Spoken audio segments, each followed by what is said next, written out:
Have you ever wondered why your child can go from calm, seemingly normal, nonchalant, laid back, to a full on meltdown, a tantrum, with the slightest change in routine, a new food, or a new outfit that you ask them to try on? It could be a bright light or a loud sound, and perhaps they're also struggling with falling asleep and regulating their emotions when tired. And all of this is happening on a consistent basis. If you've got an overly emotional and exhausted child on your hands nearly 24/7, then it's very likely that your little one is struggling with a sensory issue or sensory processing disorder, and we're here to help. If you know a parent, a friend, a family member who can benefit from this information, share this video with them, because in this video, we're going to break down what sensory issues in kids really are, some of the most common causes of them, and most importantly, what you can do to help your child calm and regulate the sensory portion of their nervous system. We see kids who struggle with sensory challenges every day in our office. They've got auditory processing, sensory processing difficulties, anxiety, difficulty regulating their emotions, their mood, their behavior. They've got outbursts, tantrums, you name it, we see it. Many of these kids, they have previously tried all the things. They've gone to OT, they've tried the new diets, they've tried different supplements and breathing techniques and all of these uh, methods to try and regulate their sensory system, but they're still experiencing these challenges because the one thing that causes these challenges isn't being addressed. And it's the one thing that we're going to dive into in this video. So, starting with sensory issues and what they look like and why they look different from kid to kid. Think of all of the senses we have in the body, the ability to hear, to see, to smell, to touch, to taste. All of these are systems that are involved when we're talking about sensory issues. They are sensory functions. And what does a sensory challenge, a challenge to one of these systems, look like practically? It's the kid who wears that one shirt, not because it's their favorite shirt and they just love wearing it, but it's the one shirt that they feel comfortable in. Any other shirt, it's too scratchy, it's too itchy, it's too much on their system, so you have to wash their favorite shirt every day. It could be the child who has to wear headphones in public because any loud sound or thing like that could set them over the edge. Food aversions, sensitivity towards being touched, inability to be in a room with a bright light with LEDs. All of these are sensory issues, which could be clues, which are clues to something that is deeper. And today, with sensory issues, with challenges, it's affecting nearly one in every six kids, and it's on the rise. And while these challenges are common, we see them all the time. They're not normal. It's not a normal pattern of development. It is a neurology that has been shifted out of a state of ease, out of a state of calm. It starts as a kiddo, an infant who's got colic, who has constipation, and it turns into a toddler who has all the meltdowns, who's is just overstimulated and has these sensory seeking behaviors, who then turns into the kid who has ADHD, ADD, and they can't sit still in school, and then transitions later on, years down the road, to a wound up, worn out, anxiety ridden, and depressed teenager and adult. Some of the causes to this, to the neurology, the cause behind these sensory issues is early life stress. Stress that occurs in the moment where our nervous system is developing, the foundational system to all other systems in life.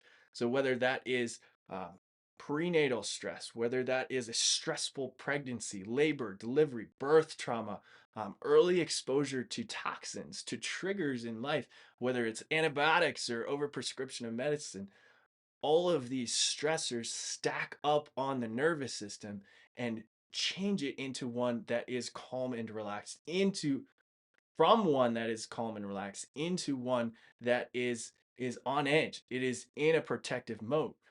It causes the system to get stuck in a state called subluxation, or a sympathetic dominant state, where the nervous system is fight or flight, full on protection, and it can't rest and digest. It can't rest even at rest because the development, the ability to thrive, how it was designed is altered. Its perception of the world is not friendly. Its perception of the world is it is a foe. It is something I need to protect myself from. It's a switch that's turned on and it is repeated and it is present throughout development. That's why you get from a colicky constipated kid to a depressed anxious teenager. It's the neurology behind all of the things that are happening that causes this to happen. The sensory issues are part of that. The whole system perceives its environment as a threat. To change this response, to change what is happening, we need to change the input into the system.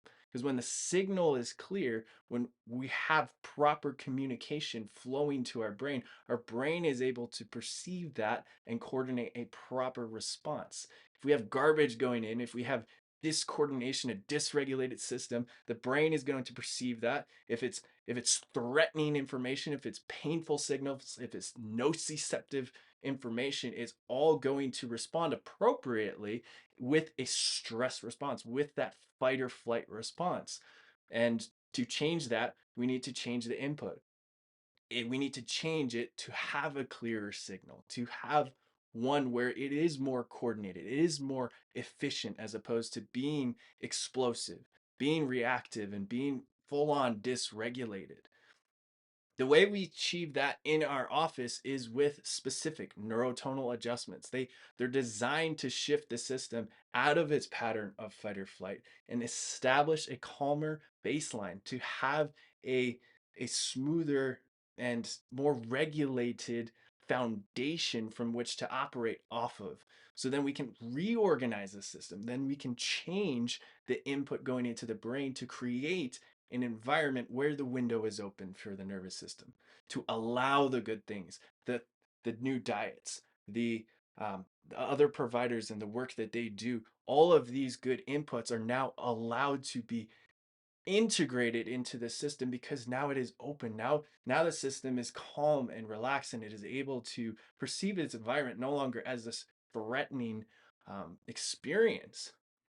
In order to fully address the cause of these sensory issues in kids, we highly recommend further digging into what's called the sensory test and neurological stress scans. We run these in our office. They're called insight scan technology. Most especially, what we look for with a kid experiencing sensory issues is the sensory SEMG scan. This is a scan that we see right here showing us the output, the behavior of the brain's response based upon the input. All of this information, all of what we're seeing right here, all of this energy that is on the system is feeding into the brain. It is showing or telling the brain that the system is in this full on fear, fight, or flight state. When we look at quantitatively in terms of numbers down here, the energy index, what we want to see all of these numbers is around 100.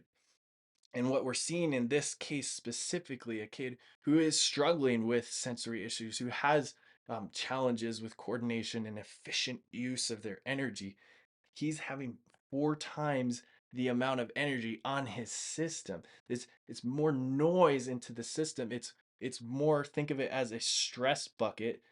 There's just so much we can take before the tantrum, before the meltdown, before the emotional outburst. And it's very hard to regulate all of that when all of this information, all of this energy is feeding into the brain. The brain coordinates a proper response, but if all it's hearing is I need to be in fight or flight, I need to be in protection mode because it started like that from the beginning. It started during the labor and delivery process or through birth trauma. Something flip the switch to make the system go into full on fight or flight. It's a continued loop until we change that with an intervention, with a neurologically focused chiropractic adjustment that is designed to change how that input is feeding into the brain, to allow the window to open further in the system to allow better inputs in. All of this, if you are a parent who has a kid who is struggling with these sensory issues, who is maybe has tried all the things and who is looking for more answers, who's looking for a deeper um, explanation behind why their child is still struggling with these sensory issues. Um, Maybe calling the office and getting your child scanned could be the next step for you. Figuring out what's going on with that foundational system, with the nervous system, the system which we live our lives through. It's not about am I a bad parent or is my parenting skills just not having it is a response based off of input into the system. That is what behavior is. It's a reflexive thing in those early stages of life when the higher centers of the brain aren't come online yet and able to inhibit the amygdala, the fear centers, the fight or flight full on response. It is a system in which we can help. If you're looking for more information, if you're looking for resources about sensory processing disorder, about sensory issues, chiropractic insight scans, send us a DM, comment down below. We have those resources for you, and we're here to help. We we love taking care of these kids because when we get a different input into their system, when the system calms itself and is able to recoordinate, recalibrate, become more efficient, it's literally life-changing results, and we see that every day in our office. Um, if you have a kid who's looking for that kind of help, we're here to help. We can hook you up with other doctors too if you're not in our area. We have resources to further dive into this process, really see what's going on with your child. Hope this video found you well. Uh, Hope it was beneficial. God bless you guys. Have a wonderful day, and we'll see you next time.